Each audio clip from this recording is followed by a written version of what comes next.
Good afternoon.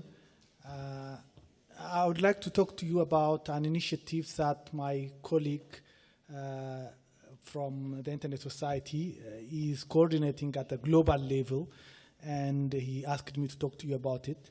I would like to thank Afrinic for accepting to give me a few minutes to talk about it, even though it was not in the initial agenda. The question is, how can we work together to improve security and resilience of the global routing system? So there is some initiative, and the whole idea is for all of us, for the technical community, to contribute to making the routing system more resilient. Next, please.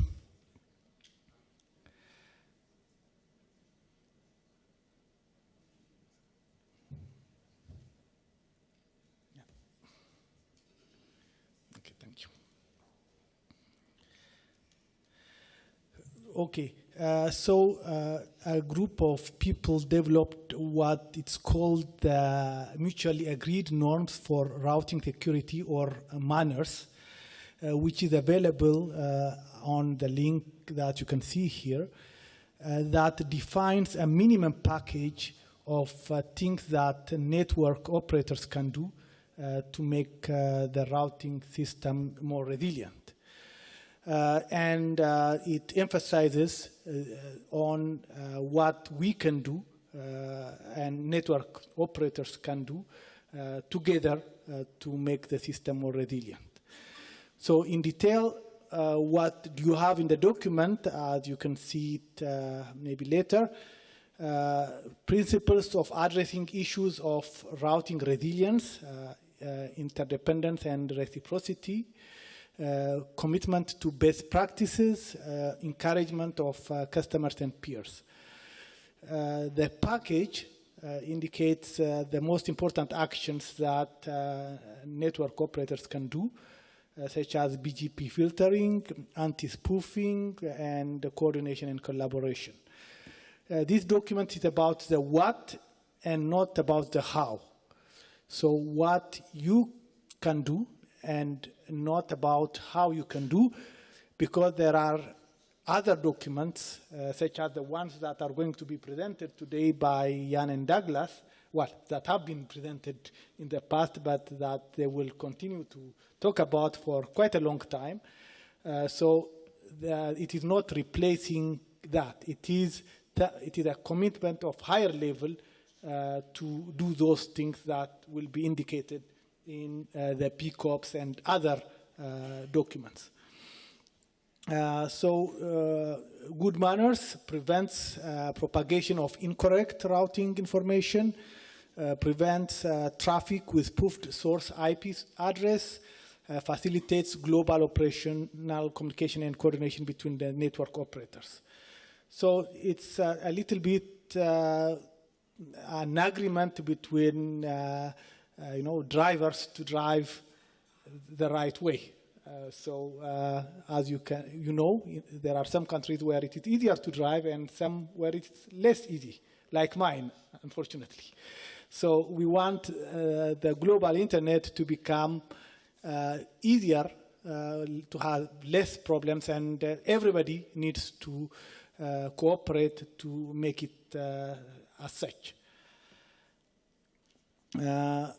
So manners is not a document, it's not just a document, it is a commitment with a clear and tangible message. So everybody commits to do at least some things that are indicated in the document, and asks others, peers, clients, whatever, to commit to do this to make the internet better. So it's a commitment document. It's just the beginning. It has been launched on November 6th, so it's quite new. And it is going to evolve, but we hope that it's something that will help the network operators community to address the issues that it can address to make the internet more secure. At the public launch on November 6, these are the major operators that have committed to those principles. And what we would like to see is that there are more regional operators that also commit to that, and which is the reason why I am presenting it here. So these are some of the things that are expected, that, for example, you say I will follow the guidelines on filtering, anti-spoofing, coordination, etc. And then these are, well, you can commit to one or more of these when you say that you are committing to this document. The next steps is to expand the group of participants, as I have said, well, it started with those 3 or 4 things, but the objective is to expand it to other things that are, other actions that are considered as important for the security and resilience of the internet, and develop better guidance, in collaboration with existing efforts such as the BCOPs. If you want to have more information, you can contact me. I'm David Bekele, by the way. My email address is bekele@isoc.org. The person who is leading this, my colleague Andrei Robachevsky, can be accessed through robachevsky@isoc.org. Thank you.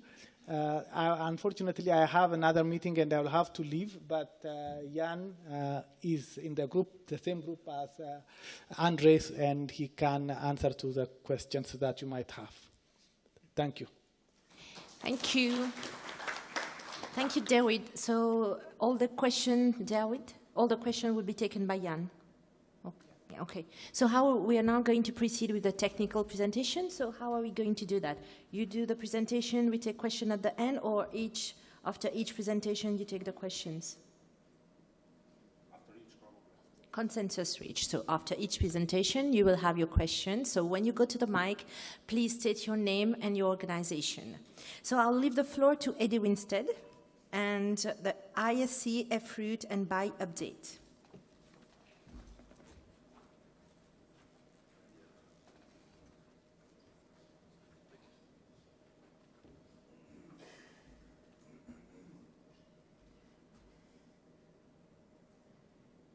Okay, so I am Eddie Winstead. I am with ISC, Internet Systems Consortium.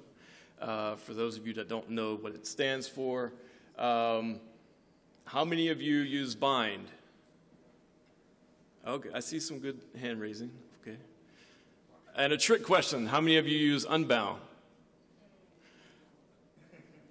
Okay, I have both of those installed on my laptop here, so we're in good company. So what do I do at ISC? These days, I do a lot of what we typically call, and don't tune your ears off when I say this, but it's called sales engineering, okay?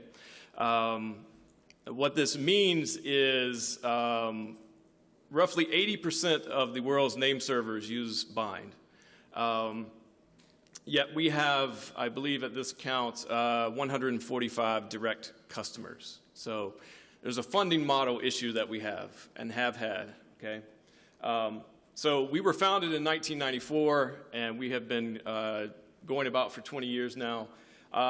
As it stands right now, we are certainly nonprofit, but we are currently self-funding. We did some refocusing earlier this year, and between that and increasing our revenue of actual customers, we are now currently in what is arguably the best financial state that ISC has ever been in. So it's been a very interesting past 4 years at ISC. A sigh of relief, I should say. Okay, so we're in much better shape these days. We have, you can see there, 36 employees these days. Our headquarters is in Redwood City, California, but we have staff dispersed across the globe. I myself live in Raleigh, North Carolina. For all you security geeks that were here yesterday, I lived about 2 blocks from where they arrested Kevin Mitnick way back when. So I'm sure he was looking at my traffic. So PPP back in those days. We are the authors and maintainers of Bind, as I said, and as well ISC DHCP. We also have a new DHCP server that we're very excited about called Kia, and this stems from the work that we did in Bind 10.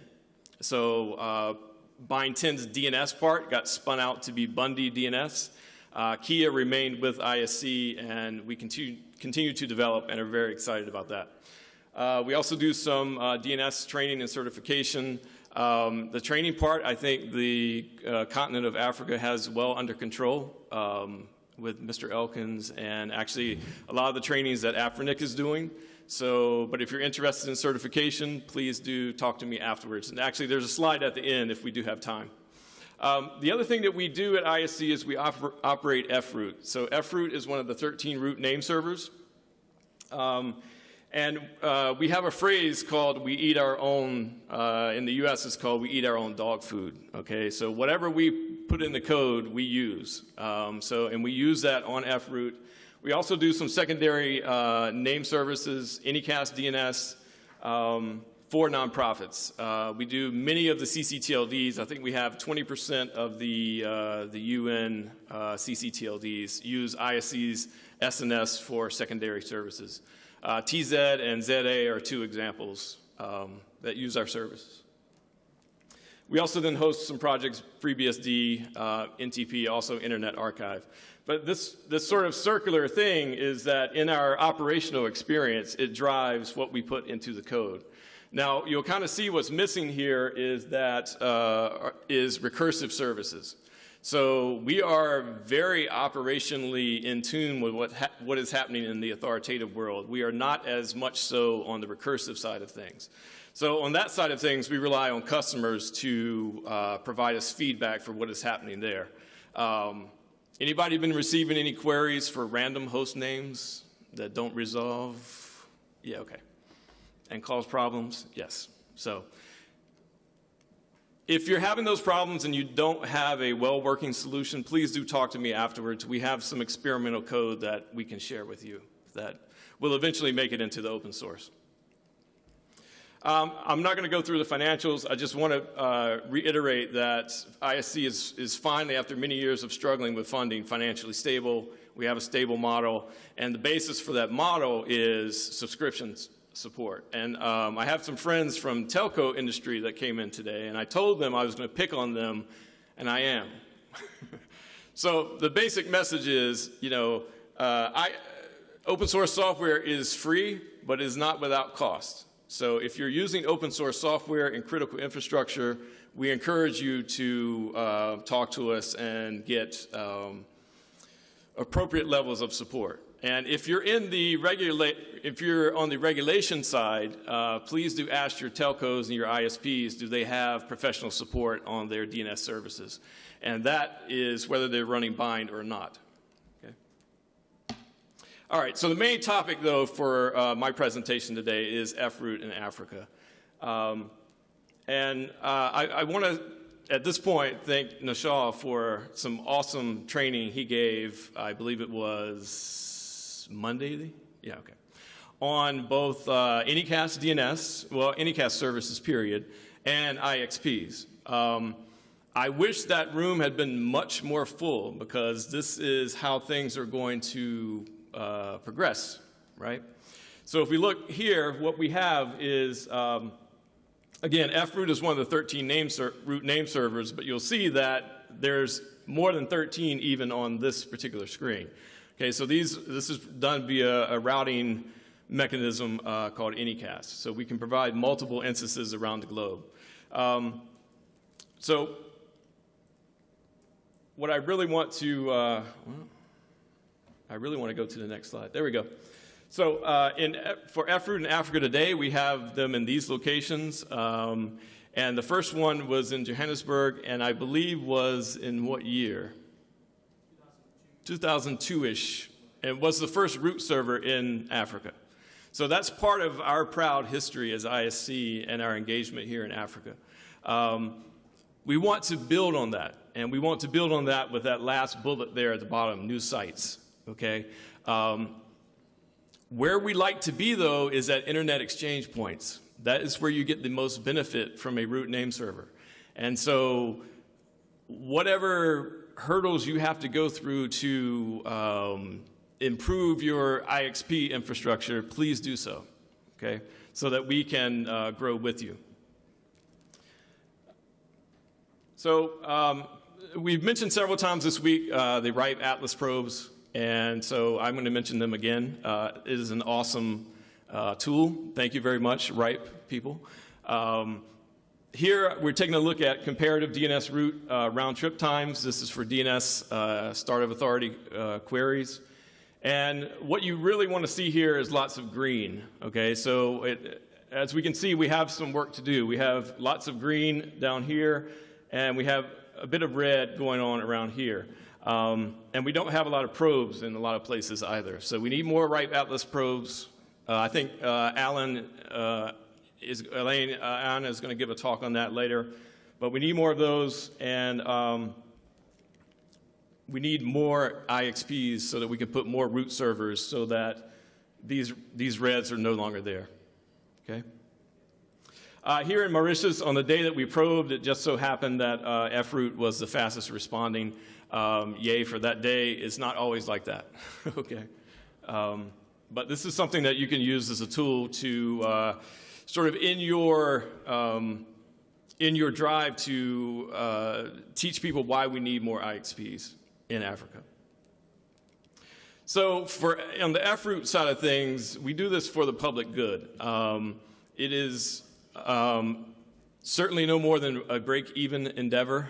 And we allocate nodes and put nodes where there are sponsors. What I want to really stress, and the IXP training talked about this a lot, is that cost shouldn't be your factor in not doing this. Starting an IXP is actually fairly cheap, but having an FRoot node or any root server node is actually fairly cheap, okay? And so part of the reason I'm here today, too, is that we want to make this even cheaper, okay? So here's what is usually the breakdown of a root node cost. You have the cost of the hardware, and you have a annual management fee. That can be up to US $10,000. However, subsidies for those are available. And so please do check out the link at the bottom if you want to go down this path. Another reason that I'm here today is that ISC has found a sponsor for this part. Okay, so what I really want to say to you is this: if you have interest in a root node, and whether you have an IXP or not, please do contact us. Do not let cost be your factor in not contacting us, okay? Let's start the relationship, and let's find the funding together to make the thing work, okay? Traditionally, we have done FRoot servers in this fashion, redundant routers and switches, 2 DNS servers, and a management server. We do have a new F single that is currently under development, and many of you are familiar with other single root nodes. So we're doing one as well. The other thing that I mentioned earlier is we do CCTLD Anycast DNS and secondary services. So what we are going to try to do with the single node is partition something in such a way that you could have both a root server there and CCTLD name server, public benefit, on the same device. So it remains to be seen how we engineer that, but that is the goal, okay? One of the slides in the Shaw's talk was you have an IXP and you have a root server there, and you can have CCTLD name servers. Those are the main benefits of having an IXP. So we're trying to take care of both of those parts in one piece of hardware. There's a little bit about that. I do want to point out that whichever node gets chosen for your site will be a discussion between you and ISC. We've had in other parts of the world, particularly the United States, a lot of people want this single node because, oh, it's cheaper. Well, if it's not, how we size these is based on sort of the amount of attack traffic that we can expect to handle at a certain location. So one location may not be appropriate for an F single. But again, contact us. Let's start talking about it. Let's talk about the funding model. Let's talk about what types of hardware would be appropriate. Here's just a slide based on that sort of schedule. I'm going to speed up a bit because we're running behind schedule. Yeah, so contact us. We'll talk about the funding, and we'll get it done. We've done these in the best case scenario. We've put one in a functioning node in 4 months. That's not the norm. There's a lot of regulations and things to get through. That's it on FROOT, and that's really the main point of my talk. I do want to touch on some of the things that we are doing in Bind and DHCP. So we did refocus our efforts on Bind 9, as I mentioned. Bind 9.10.1 has actually been released at this point. We have some DDoS mitigation tools that I mentioned that we've been experimenting with. We've been trying to do much more testing and QA of our code, automated test coverage, and there is a new DNSSEC document that is underway. We rehosted the DLV site, and my apologies to Mr. Elkins, who talked to me before my talk. There have been some, I think, some issues with the move to that, so we're working out the kinks. So with 9.10, RRL is now on by default. There is a map zone format, and actually I'm going to speak about some of these coming up. But you'll note here that we've had 22,825 copies of 9.10 alone downloaded since February 25th. So that's pretty cool. Thank you for using Bind. We still remain really proud of the effects that response rate limiting provided for the authoritative DNS ecosystem. Okay. This is a graph of when we turned on RRL on an FROOT node in Amsterdam. This is the attacker giving up, but I want to note, though, that they don't stay given up. They come back. They try new things. So you know this. In performance-wise, on the recursive side, we have DNS prefetching that allows the recursive server to go out and prefetch records before the TTL actually expires.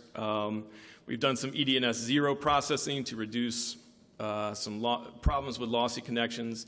And then we have a map zone file format that, if you note here on this slide, I said,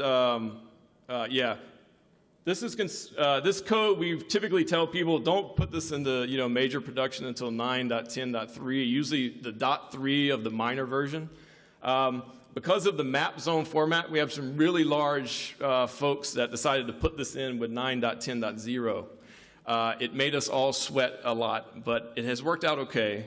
They've noticed really, really great performance improvements in terms of loading large authoritative zones with 9.10. Let's see. Yep, that's that. We do have native PKCS 11 and 9.10. What this means is that you do not have to have OpenSSL any longer for your DNSSEC deployment unless you want to use it. There was a little bit of an issue this year with OpenSSL. So native PKCS 11 allows you to bypass that. That said, the one provider that has sort of certified this to work with Bind is Thales, the InShield device. We suspect there are others, but they are the ones that have partnered with us to actually confirm that it works. These are some planned features we have coming up, and I think the main thing we want to get across is that Bind 9 is going to be in development for long to come. We do want to have a streamlined way of adding zones. So we all have our little, magic provisioning system, lots of scripts and those sorts of things. We want to provide a way with possibly meta zones or extending NS Update that you can add a zone on a master server or on a secondary server without having to actually edit the config file. And then we want a DNSSEC key policy manager. The two areas for DNSSEC that we feel like still need to be automated are key management and updating your parent zone with DS when you do a key rollover. So we have that. Also with, we're going to do that with CDNS and CDNS key. There's an RFC, I forget the RFC number on that. And we're also going to implement DNS tap. We have already implemented DNSSEC negative trust anchor and these DDoS mitigations. However, these are only available at this point through special arrangement with us. Again, most of the time that's to direct customers, but this does not have to, you do not have to give us money to get these things. If you have, particularly these DDoS mitigations, if you have a need for these, particularly with those random domain things, please see us and we will give you the code. I've been given the sign that it's time for me to go, so I guess I'll stop at this point and we will have any questions.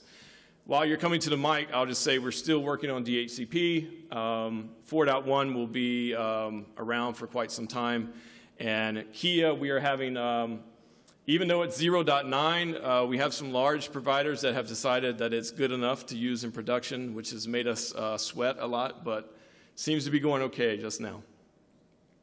So with that, any questions? Yes.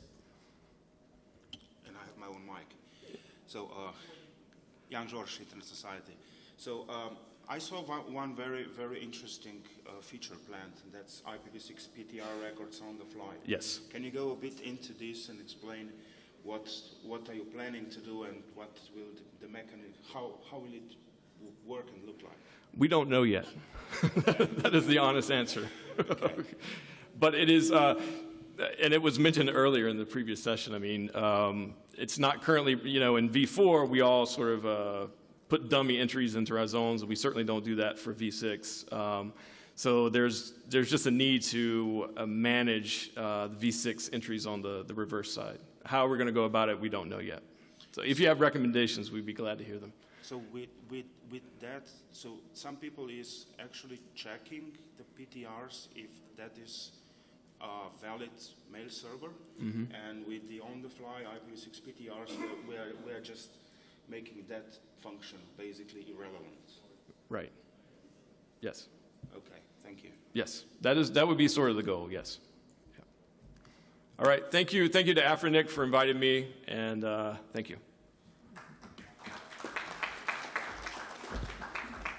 Thank you, Eddie. If you have any questions to Eddie, just please meet him during coffee break so that you can discuss and do a buff.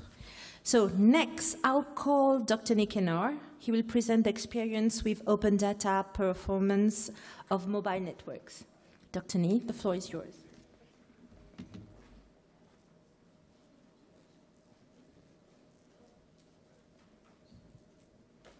Thank you very much.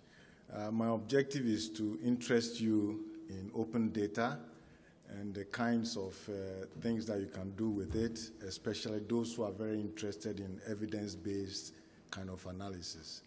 I've chosen the topic Network Performance Index because I used data that had been published about congestion and call drops in a network.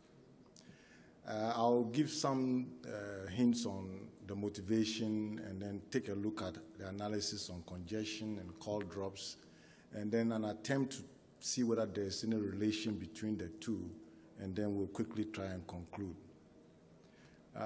The report that you see is an experience with Ghana's Open Data Initiative, where they had published some data in a portal, and I analyzed a particular selected set of data.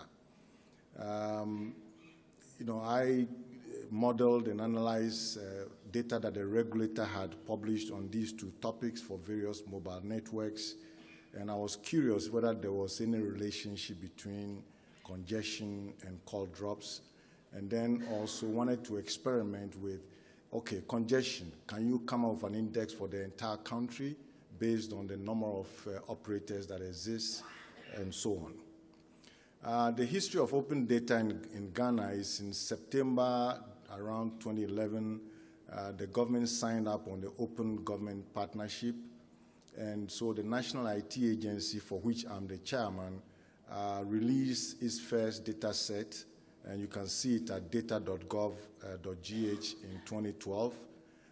Currently, there are over 1,200 plus data sets released, and it included the regulator, that's the National Communication Authority data, which I used for this study. The source data was in spreadsheets format, and the data covered a number of operators who are listed there, and the data was in the form of a percentage of congestion and percentage of call drops. So I didn't go and collect the data. I trusted the regulator to have the right data. It's a small data set, but I was surprised how much you could learn from that data, which is really my motivation for this. At the same time, they had defined some limits for the operators, 1% for congestion and 3% for call drops. This is what the data looked like. In other words, if you go to data.gov.gh and you go to the Ministry of Communications section, you'll be able to see the NCA, and then you can pull down whatever data they have there. So there were these two spreadsheets there, and I was curious to see whether it made sense, so I began to play with it. Notice that they are also trying to be visual, meaning that the red things suggest that they've exceeded whatever the limits were. So there's some desire for visualization, which is what I exploited in essence, meaning help it become more visual. I was doing my work in the R environment, so I have a place where I can keep some scripts, and then I have a console in which I can try things. When they are working well for me, then I can move them into my script so I can repeat it and keep on going. And then also you can see plots, and the plots are good quality plots, and so you can use it for many different types of things. So this is roughly what my kind of work on this topic was. So the approach was let's study congestion and call drops first separately, using the traditional techniques for single variable type of analysis. So basic statistics, take a look at time series and see what you can learn from it, play with some histograms and see what is also there, look at density plots and so on, and see whether you can visualize what is going on within these networks. At the same time, since I'm looking for a common index for the whole country, there is something known as principal component analysis, which you can use to combine these things. So I played with that as well. Of course, it requires that you must have sufficient correlation between the columns of the data sets, and so you pay attention to that. Then I used scatter plots and curve fitting and so on to see if I could discover correlation between those two variables. The disclaimer here is that there's no attempt really by this study to determine what is good network or bad network. The real focus is to see if I could extract visualization so that we can independently make our own conclusions. So I'm not trying to say that this operator is doing better than this, but I can reveal what is in the data for everybody's consumption. So let's take a look at the congestion data. If somebody said 1% or 3%, I don't know what they mean. Are they talking of the mean? Are they talking of the median? Are they talking about that 75% of the numbers are below that number? It's not clear. I don't know. But if you were to assume it's median, then you can see that 3 of them may pass. And if it is, mean, they all, seem to fail. If it's the 75% of the numbers below the 1, then only 1 person passes. I'm trying to reveal that even the regulator's own limit needs to be more precisely defined. Okay? If I use basic statistics, these questions drop out. So if I were to play with the series and turn the numbers into charts of this sort, you can see that their behavior is different and at different times. So some people were doing very well, in the first quarter. Others were doing poorly in the third quarter. So you can begin to see that from the data, even though it's a fairly limited data set, that there is behavior. There's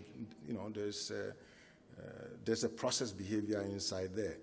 So you could see, for instance, you can ask yourself questions by counting number of times somebody exceeds 20, for example, 20% congestion, and that will give you a certain flavor of quality if that is your objective. You could see, for instance, that the one in purple seems to be generally at a lower, trace level than the rest of them. But this is the sort of thing you can extract from the data set, which is, to me, very valuable. You could also play with a histogram, and if you've made the bucket to be the same as the percentage that they say is the limit, then you can see anything above the first column is exceeding. So you can ask yourself which of them exceeded the most, and you can tell. And you can ask yourself which of them exceeded the least, and you can tell. Because the first column really is the 1%, 0 to 1%, which is what had been stated there as the bogey. So just from extracting the data in these sort of forms, you can begin to get a sense of what is going on within the operators' networks and how they themselves are performing. And this is just based on congestion, and I rely on the regulators' data, and I respect the data. I cannot question it, but this is what it reveals. The next is to try and see what happens if you were to smoothen it a little bit better by way of using density type of curves. So if you were to play with the congestion density, you begin to see that some of them are more closely spiked or skewed towards the 0 and 1 than the others. So it should be evident that the one at the bottom is a little bit more skewed than, for example, the third one going up from the bottom. So irrespective of who they are, by simply extracting this sort of data from the data set that we have, you begin to get a sense of how the network is performing. And this is the sort of visualization that I was keen to illustrate. At the same time, you could also now say, okay, what if we were to try and create a national index? How would this look? Normally, what you do is you extract something they call component loadings from it, and then you look for positive or all negative correlations. And once you have that, you'll be able to combine them back and get an index. So if you were to do that, and the index is going to be around 0, meaning around the mean, so to speak. So you could see that if you combine the whole nation in the third quarter, there were a lot more problems for the whole country than before. Now, that's not something that is obvious looking from at the table, but when you combine it this way, you can say that in the third quarter, we were really above the mean in terms of congestion. Now, in case you want to just question yourself, look at it. You see, in the third quarter, there were 2 of them or 3 of them who had problems, and that is what gets reflected in the chart here. Let's look at call drops. Now, they said 3%, and you can see that the 3% is vague, but it was easy to pass. So if I were to use basic statistics, mean, and so on, they all pass. So the question really is, the regulator needs to regulate. He needs to be a little bit more precise in exactly what he wants. Okay, so if he's using the mean, then one would say that the operators are doing very well. So that's the impression that you get from this particular data. You do the same thing, take a look at a series, and you can see that in the first quarter they were not doing so well, but thereafter things sort of settled down. I don't know what was going on in the first quarter, but this is what it reveals. So then I say, okay, if you say 3%, let me bin them in the histograms at 3%. So once again, you can see after the first column, those who were doing well, those who were not doing well. And so evidently, the one at the bottom seemed to have most of its things within the first histogram column, for example. In the same way, you can begin to say, okay, what does the density say? And you can see that some of them are more skewed towards the 0-1 than others. And that's revealing. But generally, they were all doing pretty good, except that some did a little bit better than the others. And this you don't see from the spreadsheet tables, which are the normal published sets of data. So now the last thing that is of interest to me is asking, what's the relationship between the call drops and the congestion? Because ordinarily, one would think that as my network is getting more busy, then my call drops will increase. But as it turns out, that's not necessarily the case, and that there's a base level of failures that occurs. However, for two of them, you do see some clearer correlation, in that the third one from the top seems to really correlate. So for whatever it is, they are running some network in which the congestion and call drops have a good relationship. Now, you could not see this from the spreadsheet tables, but with this kind of visualization, you are able to extract it, and you can learn more by this sort of thing. Of course, the first one, the one at the bottom, also does show some level of correlation, but the two top ones clearly don't have any clear correlation, which for me is also revealing. So I'd like to conclude by pointing out that if one were to have larger volumes of data, our conclusion may be much more confident. We need more complete data. In this case, as I looked at it, one operator had too many things not filled, so I dropped him out of the analysis. And if it is more current, then it can also be used to improve the network as you're going. Meaning, this is old data, 2010 to 2012, but if it was today, we could analyze it and we could tell the operator, go improve yourself, and he will improve himself. So the regulator needs to define a little bit more precisely what the performance criteria is, so that he can actually regulate these operators based on those things, maybe associated with a penalty fee and so on. Now, from my point of view, open data has therefore been a successful platform for me, an independent scientist, asking nobody any permission. They did not even know I'm doing this. I just went to the site, grabbed the data, and I did it for my own fun. And yet I'm able to produce something that I think helps them understand their business. And that is another positive side of it, that we can contribute to the development of a country by publishing data and having people analyze it and therefore give it back to the community as a contribution. I believe this is it, and I thank you very much.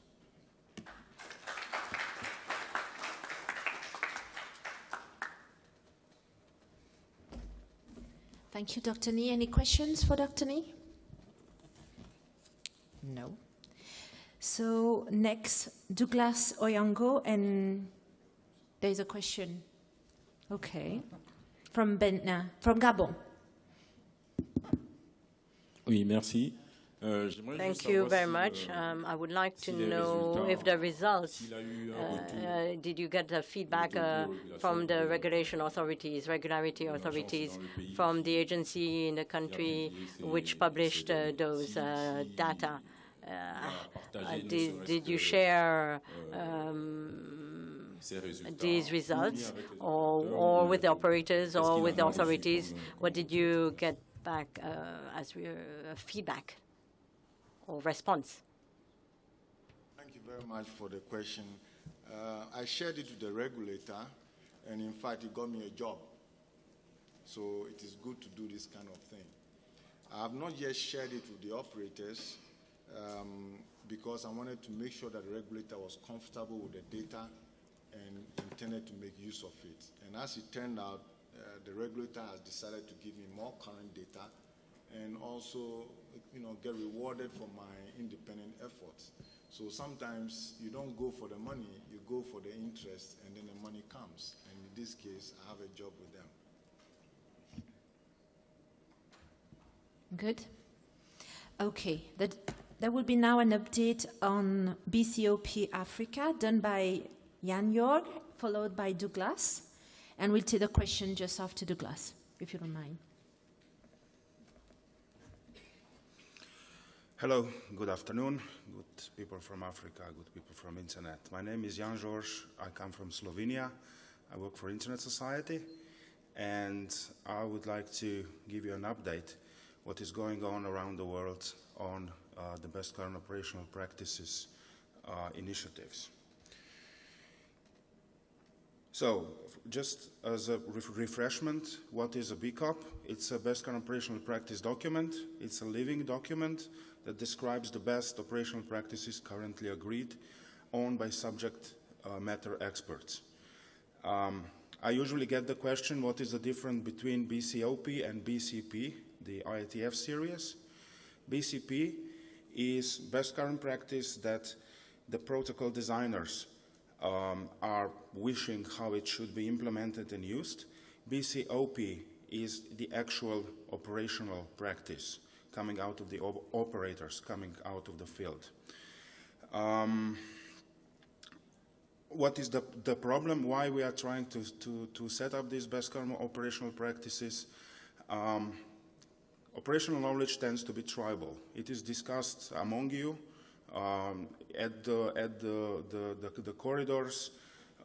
Some presentations are done, but there is no good operational practice at one place where people that do not travel that much or don't go to conferences would just go and get the documents that they are agreed by more experienced operators. So it's all about getting the operators together, starting the document, and then getting other operators to agree that this is actually the best current operational practice. Because if you type in Google today, deploy IPv6 for mid-size ISP, you get gazillion of hits. And you don't know what is relevant information and what is not. There is lots of stuff on the internet. So we want to create something that is that has good documentation how to do things. I talked about this. So, okay, about BCOP activity around the world. In Africa region, a BCOP group was started under AFNOC and Afrinic. It's led by Douglas Onyango. Douglas will talk about this activity in a few minutes. In Asia, the BCOP task force started at JNOC, Japanese Network Operators Group. It's co-chaired by Seiichi and Maz. And also NZNOC is starting up, led by Dean Pemberton. In Europe, there is a RIPE BCOP task force. It's co-chaired by me and Benno Overreinder. We had a meeting 2 weeks ago in London. It was very, very, very productive and good meeting. In Latin America, there is a BCOP task force at LACNOC. It's led by Luis Balbinot and Pedro Torres. I was in Chile 3 weeks ago or 4 weeks ago. It was quite good. And in North America, there is an NANOC BCOP committee established. It's led by Aaron Hughes and Chris Grundeman. So there is lots of activity going on. AFNOC BCOP or Afrinic BCOP, I will let Douglas to talk about it later. In RIPE BCOP, here is the link to our charter and the mailing list. Actually, the BCOP documents in the works are IPv6 troubleshooting for residential help desks. I'm the primary author of this document, and there is Sander somewhere sitting in the room. There he is. He's also co-authoring this document with me, and it's actually a starting point for technical support staff. If you implement IPv6, when people call into your help desk, how to troubleshoot and what is the procedure, and there is a map, some sort of the procedure how they should respond. We found this as a big problem among operators, because operators said, I want to deploy IPv6 to our customers, but I'm afraid our help desk will burn down in flames if we do that. So we said, okay, we will fix the problem and put a document like this out. We got consensus in the BCOP task force, and now we are waiting for consensus in IPv6 working group in RIPE, because we are cooperating with working groups that are relevant for the topic that we are working Next one, I will go very quickly through these documents. It's DNSSEC operational practices for authoritative name servers. It's from Matthijs Mekking.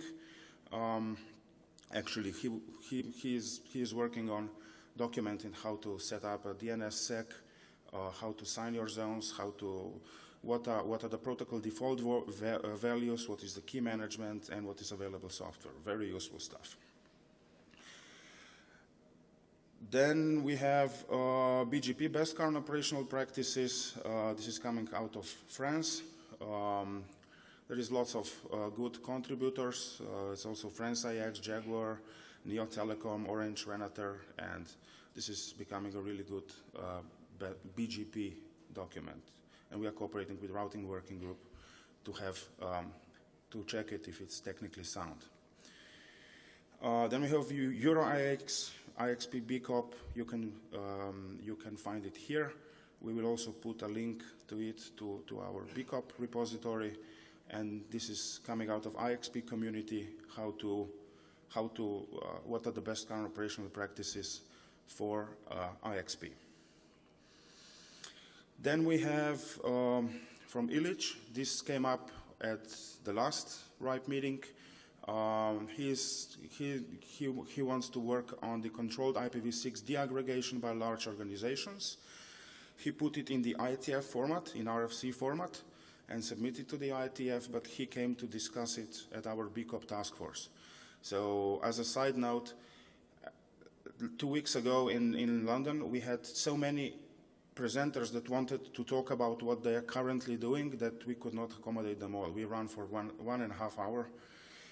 We ran into the welcome reception, but everybody was in the room and discussing these things, so it was very good.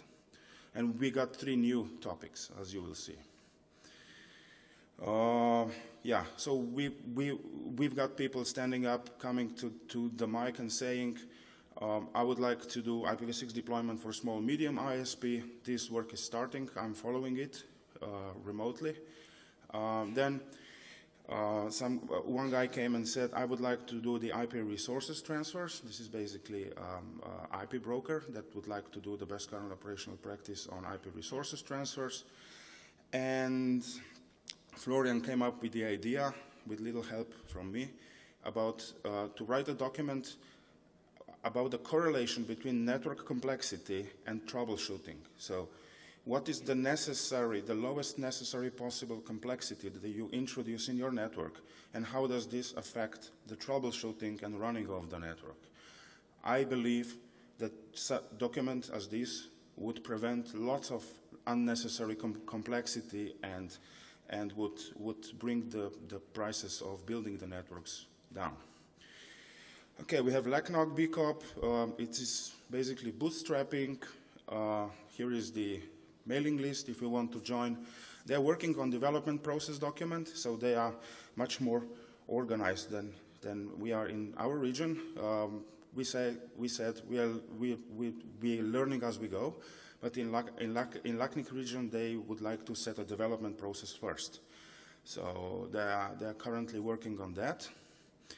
And NANOG BCOP, you had links there. You can download the presentation later, probably. We have public peering exchange participant that is actually a bit redundant to the IXP and the BGP work that is doing. So we talked about putting these documents together. Then we have eBGP configuration that is also a bit redundant to what we are doing in RIPE region. Then we had Ethernet OAM, probably self-explanatory what it does. Then we have anti-DDoS document in the works. We are waiting on details on that one, but as far as we know, people is working on it. Then we have BCP 38, so operational experience on deploying and using BCP 38. This is coming from Aaron Hughes, and we are still waiting on details. Then we have IPv6 peering, also lots of people working on it. Chris, Ran, Joe, and Brandon Ross, and good experts like this. So this will also become a very good document. And now we have GENOG BCOP. moving to Japan. They are also working on the eBGP best practices. So at one point in time, we will have to join these efforts on the BGP and put out one global one that will work for everybody. URL is not yet public because Japanese people wants to work a bit in secrecy, and then they will publish it. They call it comments, not documents. But anyway, then we have potential topics. So, how to test your network performance, how to check your visibility, deaggregation, how operators using IRR, DNS policies. Then we have IPv6 and enterprise network renumbering scenarios. There are lots of ideas and topics that you can work on. And we need more suggestions. So what are the next steps? We will continue to bootstrap and help new efforts around the world to starting up. I'm pretty much flying all over the world and help people with bootstrapping these efforts. I racked up, I don't know, 140,000 miles this year. I've been everywhere. And there's lots of low-hanging fruit to develop new documents. I'm sure there is a topic of your interest that you would like to work on. And we should start thinking and talking about the global coordination, because we said, okay, let's start regionally and let's get things moving and let's get things done. Now things are getting done, but as you saw, there are multiple BGP documents in different regions that are being worked on, so we need some coordination between these groups. So I would like to invite you to join the African BCOP task force led by Douglas, and I believe Douglas has some surprise for you and some news. And just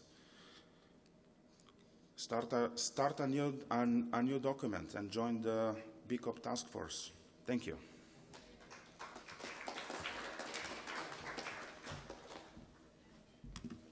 Thank you very much, Ian. I have a very short update that is going to revolve mostly around the last BOF we had at the last meeting, I believe in Djibouti. So Ian has already gone through everything we've been doing from the inception of this effort in Africa. That was about in 2013, which is last year. We've so far had about 3 meetings. This is the 4th, and we had our last meeting was in Djibouti, where we also gathered around to have a BOF. This was a particularly interesting gathering of like minds. In this particular session, we tried to tackle a few things that in line with trying to move the effort forward. My recollection of our discussion was around how do we actually go about discussing policies, how do we propose them, how do we format them. We also had discussions around what online forum we are actually going to use to do the discussions. We also spoke about the collaborations with other efforts, especially the ones in the other regions, and exactly how we are going to, what topics are there that can be used as low-hanging fruit for us to proceed. On the subject, when we spoke about the subject of formatting of the documents and the development process of these documents, like Jan in the RIPE region, we decided against a formal policy in the beginning. We said, let's get some documents in place and let's worry about the actual development process at a much later stage. So that was decided collectively by the individuals who attended the BOF, and that is how we are proceeding for now. On the issue of where to hold our discussions, we agreed collectively that until we feel a need otherwise, most of the guys who are operating networks around Africa should constitute the bulk of the individuals who again would have an interest in the same initiative. So we decided to start off our discussions on the AFNOG mailing list as and when we have the issues to discuss, a topic to discuss or a document or a B Corp document to discuss, we decided that let's use the existing mailing list such that we do not create a situation where we have multiple mailing lists for now, at least. So again, on the issue of collaboration, this one you can see already, we are trying to work at the primary level to try and coordinate efforts. This is one of the reasons why we are happy that Jan is here to try and give us an update from his region and also from the other regions where similar activities are going on, also to challenge us into action given the progress that has been made in those regions. The other issue that was not resolved at the time was that of how do we manage which individuals should be managing the entire initiative. So there was a speech or a discussion around co-chair for this particular initiative, something that we didn't arrive at a conclusion at during that meeting. However, since I've gotten the expression of interest from Fiona that she would like to come on and co-chair this B Corp initiative on the continent together with me. So probably going forward, we should see a lot more action, a lot more traction in this initiative, given Fiona's involvement as a co-chair. The other thing that I wanted to discuss is what policies or documents we've so far, how we are moving in the direction of documents. During this particular meeting, we discussed a few of the low-hanging fruits in terms of topics that we can actually target with the documentation. We had an expression of interest, and a gentleman called Alfred committed to do for us what we call a Q&A for IPv6. He stated the case, the need that there's a lot of people who are absolutely green.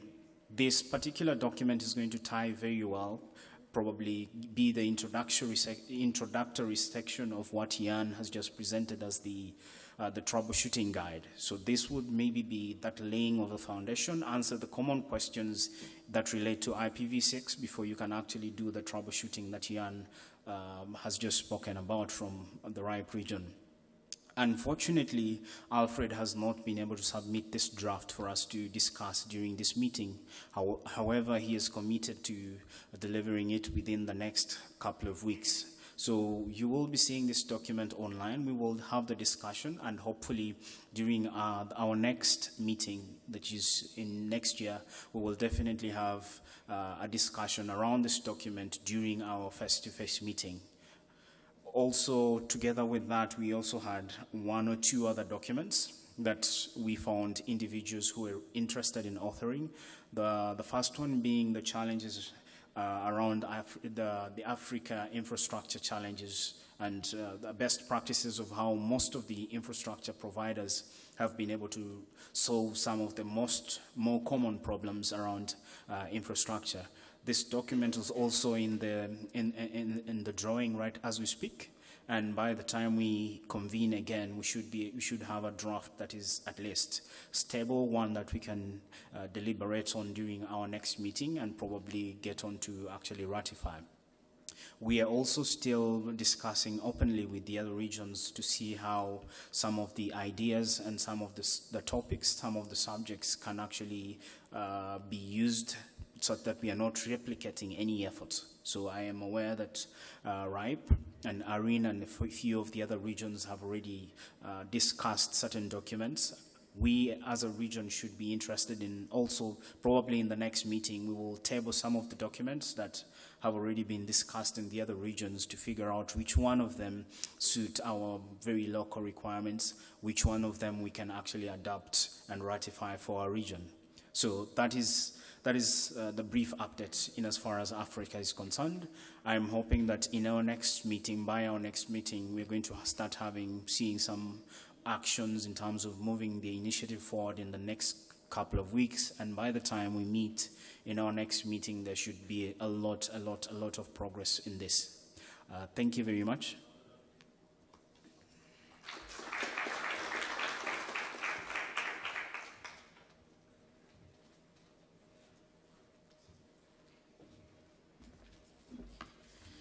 Thank you, Douglas. Georg, questions? Nishal.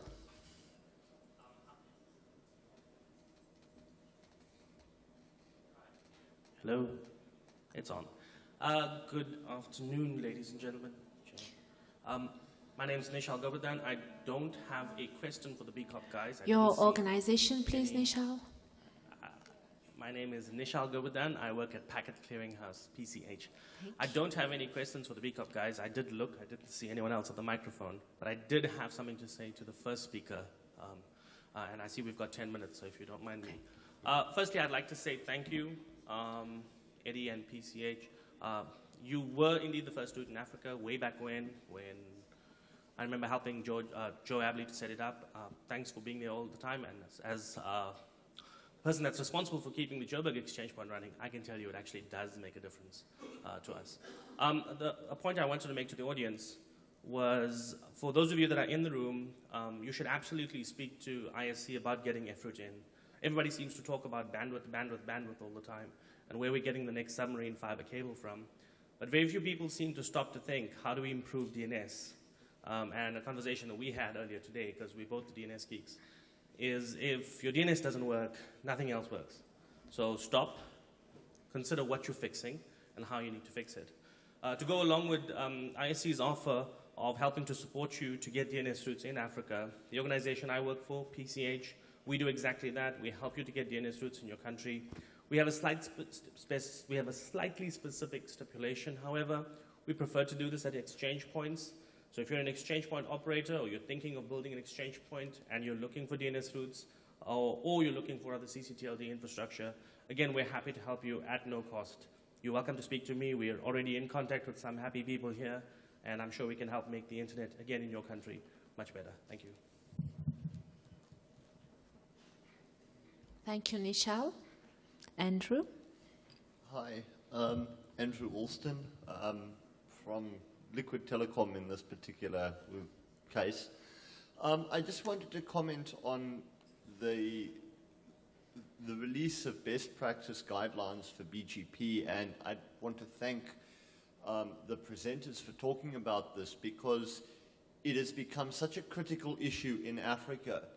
The lack of sane BGP that I'm seeing on internet exchanges across the continent is having such a huge impact. To give just one example, we had to withdraw GGC caches going onto the Kenyan Internet Exchange because the BGP announcements coming from providers across the Internet Exchange were causing traffic to flow via Europe out of the GGC, which was next door, rather than actually flowing through the exchange, purely because of incorrect BGP. And despite going to people at the exchange saying, please fix this, what you get told is, don't tell us how to run our BGP. So a best practice document like that will be hugely helpful, and I do think it's going to have a very, very positive impact on the BGP deployments in Africa, and also help to increase the traffic on the internet exchanges. Thank you, Andrew. I think you would be a very, very good person to help with these documents, right?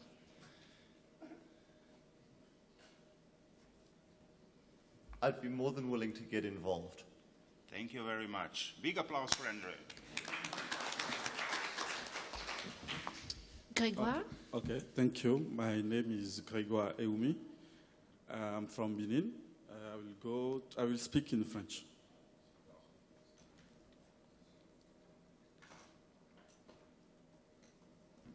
Okay. My question is concerning the BCOP, African BCOP. I note that, like all organizations, that there's not much evolution concerning Africa. I would like to ask that there can be more participation and communication on this issue, so that people can massively join in and concretely share all our experiences of what others have done. Thank you. Thank you. Yes, Raphael Monnier from a lot of people. So, Just to answer to Andrew and to the previous guy, so I'm one of the trainers for the ISOC, for the AXIS program. So ISOC is already doing a lot of documentation about IXP, how to run BGP, and how to fix your internet routing, let's say OSPF. So it's based on OSPF and BGP. So ISOC is already doing a lot of training around all Africa, and using people speaking French for French country, and also English people of English country. So there's already something in place. There's some change to do, documented to be evolved with a new BCP. So it's already something in place, already on the website, just need to maybe be increased for, let's say, DNS or something like that. So it's already present. Thank you. Good afternoon. It's Daniel from Afrinic. I also don't really have a question as such, and it's also related to DNS. I just wanted to take the opportunity with the technical folks in the room to mention that Afrinic also works a lot with DNS in the region and has a couple of programs. We also try to put exchange points or other operators in touch with routes, including FRoot. So also just wanted to extend a thank you to ISC as well. And we also do a CCTLD secondary program as well. So if you are a CCTLD and you haven't spoken to us yet, come and find me. And then finally, I do have a question, but it's more for the room in general and for Eddie specifically. I don't know if there's anybody here that would have any information, but I'm curious why more of the route operators, other than FRoot and perhaps L, don't have more activity in our region. We see quite a lot of L and F, but particularly B, C, K, A, there's very little.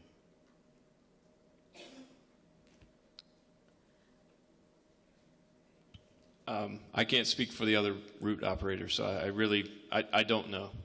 We would, you know, the more the merrier for us. It's better for all of us the more that get involved with having more instances all around the world. So, thank you. Well, as I said, thanks to IC, we do have F, so thank you. Okay, there will be Kavi, then Alain, and Ishal. Okay. Last three questions. No, Kavi first. Kavi first. Cover range where RIPE NCC, K-route operator. We would love to come to Africa, and we had chats with Afrinic and other interested parties, but the thing is, each operator, including K, have different models and plans for expansion. So we have a different criteria for looking at the requirements and where we can host because of our hardware model and expansion model. It's not that we don't want to come to Africa, it's just we have to find the right setup, basically. Actually, recently we have published an article which is sent to our DNS working group, RIPE DNS working group. If you're interested to see, we have done a lot of measurements there, and we have seen some justification to put root servers in some parts of Africa, which we might pursue depending on what we get back from our community. Thank you. My name is Alain Aina from Afrinic. So my question is about the BCP 38. So, and that is back to David's presentation, but he said you take question for him. So what is the strategy in terms of getting people to deploy BCP 38? Because we all know the problem with BCP 38. BCP 38 exists for a decade now. So the problem is I deploy BCP 38, I protect you, but if you don't protect me. So what is the strategy for the African region to get BCP 38 deployed? So this document is coming from Aaron Hughes, and we don't have much details what he wants to write, but in connection with manners that we heard presented before with David, actually manners, if the operator agrees to manners, to the basic routing hygiene, then one of things is that he needs to deploy BCP 38 rules and filters and what he does say. So I would say if if you can get operators from Africa region to go and read manners and join the effort and appear on that website as saying we agree and we hereby promise that we will work and make our network to be compliant with manners and not do bad stuff, BCP 38 comes with it. And it is good because then the operators can see their name in the same list as other big operators from other regions. And I think this would be a really, really good thing. So operators in the room, please consider going to manners, read it, and see if you can publicly commit to them. Thank you. Okay, we're already running behind schedule, so I'll take the question from Nishal, last question, and then we can continue the discussion during the tea break. Nishal? Thank you, Vimla. It's Nishal again, PCH, I guess. This isn't so much of a question as it is more a call, I guess, for a lot of the people in the room. When somebody mentioned earlier on that there's work being done by Axis, and that's great. I know this, I'm part of the tutor team, but there are other people that have been doing work on the continent for, remind me, Doc, 14 years now, at least, yeah? So I think it's important to recognize that it's not an Axis that's going to come fix your problems for you. And don't get me wrong, Axis is doing good work, right? ISOCs are doing great work with the Axis stuff. Exchanges are popping up, this is good news. But you need to stop sitting down and waiting for someone to say, they're going to come and fix this for us. When you ask about, what's going on in Africa, why is BGP not an issue? I can tell you why. In a lot of cases, there aren't a lot of local organizations talking and coordinating amongst the technical people. The technical people aren't sharing their issues. So if you talk about building BCOPs, I think an essential part of what you need to do is talk about building that local community first. Okay, we have AFNOG, and AFNOG was supposed to be the start of what was going to be a pool of getting people to start localizing and getting people talking in their own communities. And AFNOG moves along. But again, AFNOG is not the only vehicle that you should be looking at as well. So the people in the room that are saying, well, we're concerned about BGP in our region, there are lots of folks here at this meeting you can talk to. There are 3 sitting at the top right there. There are people that represent Access and the African Union in here. I can help you from a PCH perspective. If you want help, there are people here that can help you. Don't wait for someone else to fix your problem. Otherwise, it's just never going to get fixed, really. So, Andrew, if you need help with your BGP, please stand up. Don't feel shy. Really, pride's not going to be a thing. Thank you. So what I can hear from the very beginning, since ICANN panel and IANA transition, so we have to be more concerned we Africans have to be more concerned and promote and enhance with Africa and stop waiting for people to come and help us. So last question or comment? Raphael again. Question for Jan about David's presentation.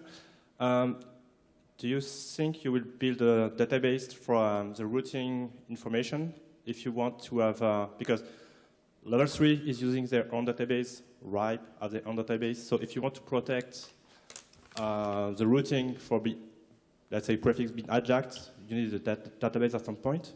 Because if you look at, I was running a big ISP in France, we had about 5,000 prefixes, and some our providers were not able to get all your IPs in their filter. So they just put a max prefix and not putting some kind of dedicated filter list. So is it planned to have a kind of database, and who will run this? So, okay, let me be very clear. We are not a routing police. Sorry.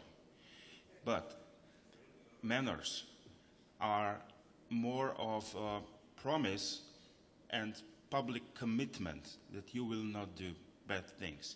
It is very hard to actually test and identify if people that are committed to manners publicly are actually not doing what is written in there.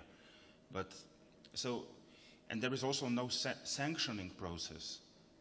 That means that goes like, okay, you committed to manners and now you're doing bad stuff and now something will happen to you. No, it is basically a public commitment and you will do your things properly. I think building a database like this would be a good idea. We can discuss it, but we first need to find a proper place and proper organization that will be able to build the database like this. BGP is a bit tricky because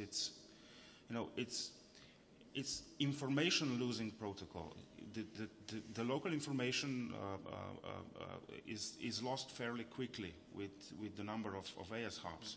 So you need lots of places on the internet, lots of spies to say that you would be able to detect these things, or people reporting back. So there are two methods, automatic and people reporting back. But this is something that we probably need to discuss, but first find the proper place and people that would work on this. You made a good point about sanction from IS to ISP. So a good thing would be maybe for someone that's doing bad things, and if you look at to EuroIX or something like that, so if someone's doing something bad, so all the IXPs that sign are part of EuroIX can just disconnect this ISP. Yeah, sure. That can be something that can be proposed to the EuroIX meeting next time. If someone's doing something bad, it can be shut down by 2 times. 2 alerts, something. You shut down the BGP session, you're done. Yes, but if you're on a root server, you have to filter it. And if you can't filter it because the routing server don't handle communities, you can't do it. Okay, Kaveh want to intervene, and then there's a buff just after the Africa updates. I think you should just, meet at the buff and further discuss. I see that this is a very passionate discussion and vibrant. I'm glad there is lots of discussion. I'll just, Ala, after, can you wait for the buff, or you have one thing to say more? Just to say that we like to have this kind of discussion over beer, not over tea. Okay, over so beer. there's a whiskey buff provided by Ala. And I guess that Andrew also will join this. So thank you for this technical presentation. And before breaking for coffee, there's the gala dinner tonight. Light things, buff for them, gala dinner for me. So shuttles will leave Hennessy at 7 until 7:30. If you are at the Voila or the Suffren Hotel, just leave your name at the registration desk so that we can do a pickup tour for you. Second thing, the survey, Afrinic survey. Please fill the survey so that you can give us your feedback, and we'll reward your participation tomorrow by a raffle, a prize during the closing ceremony. On that, I'll close this session and we'll break for coffee. A big applause to our panelists. Thank you very much.